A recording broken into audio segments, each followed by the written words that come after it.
Thank you very much.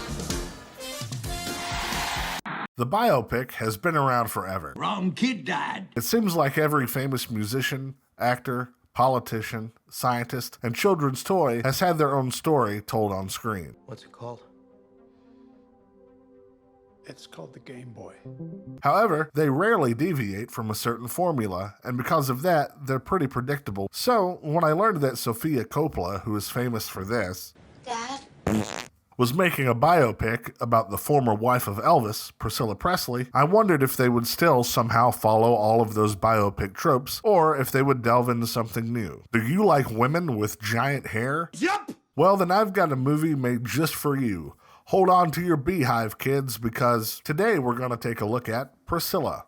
So Priscilla starts like any great movie, with a 24-year-old man hitting on a 14-year-old girl. There ain't no such thing as being too young. But this is no ordinary arrest-worthy moment. This is the first time that Elvis and Priscilla meet, and immediately they are smitten with one another. Isn't that sick? After spending several late nights at Elvis's home and partying with his friends, Elvis introduces himself to her parents. I'm not a pervert. And all seems to be going okay. But there's just one problem. Elvis has been drafted into the army, and so the relationship ends as quickly as it begins, until one day Priscilla gets a call from Elvis, and he asks her to visit him at his home in Graceland. Not long after returning home, Priscilla tells her parents that she and Elvis want to get married, and she wants to move to Graceland in the middle of her senior year of high school. And her parents are shocked that their relationship has moved so quickly, and the audience is shocked that they thought letting their child party in Las Vegas with a rock star wouldn't be a big deal. It's a bold strategy, Cotton. But it was a different time, I guess. Anyway, Priscilla is having a hard time in her new life. Elvis isn't home because he's shooting a movie, and Priscilla is having trouble adjusting to her new school and starts to feel like she's a prisoner in her relationship. I need a woman who understands that things like this might happen.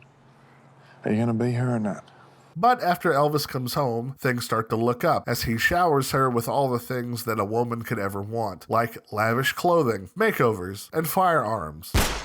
I'm here. Eventually, after a year, her and Elvis get married and even have a daughter together. But as Elvis's lifestyle of drugs, partying, and women gets worse, and as her constant feeling of loneliness gets stronger, the relationship starts to fracture. And when it's all said and done, the movie we end up with is well made, well acted, and not very interesting. Despite only being a fan of one other movie that she's done, Lost in Translation, I do think Sophia Coppola is a competent director. And while she doesn't use a ton of flashy technique, she is able to capture some very nice looking moments that use bright, vibrant colors and shadows to convey the feeling of being lost in a dream, showing how Priscilla is kind of like Alice, who has fallen down the rabbit hole and is now in a wonderland of worldwide fame and excess. The movie is well acted too. Kaylee Spaney, as Priscilla, is able to play young very well, and despite being in her mid-20s, looks very much like she could be in her mid to late teens. Of course, part of that is because she's so tiny, standing at only 5'1", and the comparative size of her co-star, Jacob Elordi, who is 6'5", really helps sell the notion that she is so young. Elordi is also very good as Elvis. He isn't trying to do an outright impression like Austin Butler did in the Elvis movie from last year, but he is still able to capture the essence of Elvis very well. And a more loose interpretation of the King makes sense since we're seeing him from an outside perspective. All of this being said,